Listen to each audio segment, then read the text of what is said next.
వేసవి వచ్చింది, ఎండలు మండుతున్నాయి. ఇప్పటికే భూగర్భ జలాలు అడుగంటంతో నీటి కటకట మొదలైంది. తాగునీరు లేక జనం గొంతెండుతోంది. పేదల బస్తీల నుంచి బడాబాబుల బంజారాహిల్స్ వరకు అన్ని చోట్ల జలఘోషే.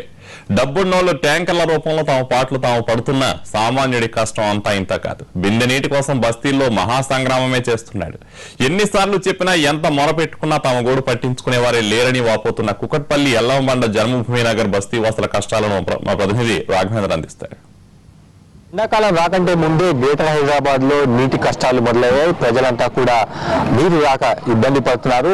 హైదరాబాద్ వాటర్ వర్క్స్ 5 రోజులకోసారి 10 రోజులకోసారి నీళ్లు వదులుతున్న పరిస్థితి. దీంతో ప్రజలు తీవ్రంగా ఇబ్బంది పడుతున్నారు. మంచినీటి కోసం కూడా ఇబ్బందులు పడుతున్న పరిస్థితి. ప్రస్తుతం కూకట్పల్లిలోని ఎల్లమ్మబండ ప్రాంతంలో మనం ఉన్నాం. ఇక్కడ కాలనీ వాసులు ఉన్నారు, జన్మభూమి కాలనీ వాసులు ఉన్నారు.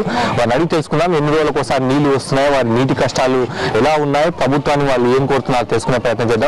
చెప్పండి, ఈ కాలనీలో నీళ్లు ఎట్లా వస్తున్నాయి, ఎటువంటి ఇబ్బందులు మీరు ఎదుర్కొంటున్నారు? నెలకు 3 సార్లు ఇస్తున్నారండి. మంచిగా బిల్లు మాత్రం కరెక్ట్ టైంకి వచ్చేసి తీసుకుంటున్నారు. కానీ నీళ్ళ గురించి అడిగితే ఎవరు చెప్పుకుంటారో చెప్పుకోండి, మేమేం చేయలేము, అక్కడ పైనుండి నీళ్ళు వస్తలేవు, మేము ఇప్పట్లేదు అంటున్నారు. ఎక్కడ డ్రమ్ములు అక్కడ ఖాళీగా అయిపోతున్నాయి. నీళ్ళు ఇప్పుతాడు, వెంటనే పోతాడు, బంద్ పెట్టుకుంటున్నాడు. మరి ఈ కాలనీ అనే వరకే తన చిన్న చూపు చూస్తున్నాడు. ఏమన్నా అంటే మీరేమి ఇస్తున్నారు, ఏం చేస్తున్నారు, మీరేమన్నా మాకు ఇస్తున్నారా అనేసి మళ్ళీ ఇష్టం వచ్చినట్టు కూడా మాటలు మాట్లాడుతున్నాడు అతను.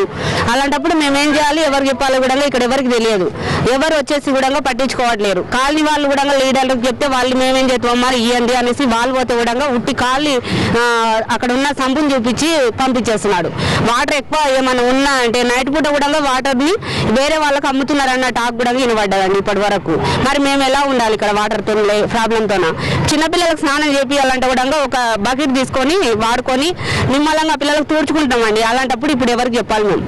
అంటే ముందు నుంచి కూడా, అంటే గతంలో కూడా ఈ సమస్య ఉండేది, ఎప్పటి నుంచి ఎప్పటి నుండి ఇదే విధంగా కంటిన్యూ అవుతుందండి. ఒక వర్షాకాలం వచ్చిందంటే పైనుండి వచ్చిన వాటర్ పట్టుకొని మేము వినియోగించుకుంటున్నాం. అదే వర్షం ఎప్పుడు వస్తుందని కూడా ఆలోచిస్తున్నామండి. ఇప్పుడు మీరు చెప్పండి అమ్మా, ఎప్పటి నుంచి ఈ సమస్య ఉంది కాలనీలో? మీరు బిల్లులు కడుతున్నారా? మీకు నల్ల కలెక్షన్ ఉన్నాయా? ఏంటి అసలు? నల్ల కలెక్షన్ ఉంది, బోరు కూడా ఉంది, బోరు రావటం లేదు. ఎత్తుకొచ్చుకుందాం కానీ ఇక్కడ నీళ్లు దొరకాయి. ఏడ కింద తెచ్చుకున్నా కానీ ఎవరి నీళ్లు మా కాలనీకి 15 రోజులకు ఒకసారి, మొన్న దాకానైతే 15 రోజులకు ఒకసారి వచ్చినాయి. మొన్న నీళ్ళ ఆఫీస్కి అందరం జలభూమి కాలనీ అందరం పోయి అడిగినాం.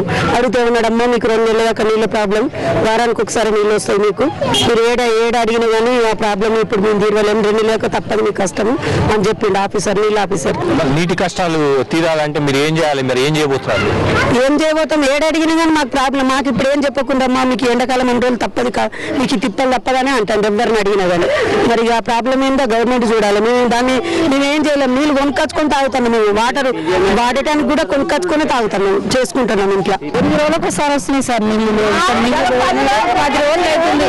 నిన్న నేను మా ఊరికన్నా తెచ్చినా, ఇంకా నేను కొనుక్కొచ్చాను. మా బాబు పోయి డ్రమ్ము నీళ్ళు 30 రూపాయలు ఇస్తే ఒక డ్రమ్ము నీళ్ళు ఇచ్చింది, తెచ్చుకొచ్చుకున్నాం. ఇంకేం చేయాలి, చాలా తిప్పలవుతుంది సార్. నీళ్ళకి మంచి నీళ్ళు లేకపోతే ఎట్లా చేయాలి? ఉప్పు నీళ్ళు మంచి నీళ్ళు దానిలో దయచేసి మీరు ఎట్లైనా చేసి దయచేసి మీరు నీళ్ళ ప్రాబ్లం పోగొట్టారు. కాలనీ వాసులు నీటితో ఇబ్బంది పడుతున్నారు. వీరంత తొందరగా 5-6 రోజులకు ఒకసారైనా నీళ్లు ఇవ్వాలని చెప్తున్నారు. ఇప్పటికే 5 రోజులకు ఒకసారైనా ఖచ్చితంగా నీళ్లు ఇవ్వాలంటున్నా. 10 రోజులకు ఒకసారి ఇస్తే కుటుంబం అంతా కూడా ఇబ్బంది పడాల్సి వస్తుంది. మంచినీళ్ళు కానీ ఇతర నీళ్ళన్ని కూడా బయట కొనుక్కోవాల్సిన పరిస్థితి వస్తుందని చెప్తుంది. అనేక రకాల ఇబ్బందులు ఎదురవుతున్నాయి. ప్రభుత్వం వెంటనే స్పందించాలని కూడా వారంతా కూడా డిమాండ్ చేస్తున్నారు. కెమెరామెన్ ప్రతాప్తో కలిసి రాఘవేంద్ర, NTV, హైదరాబాద్.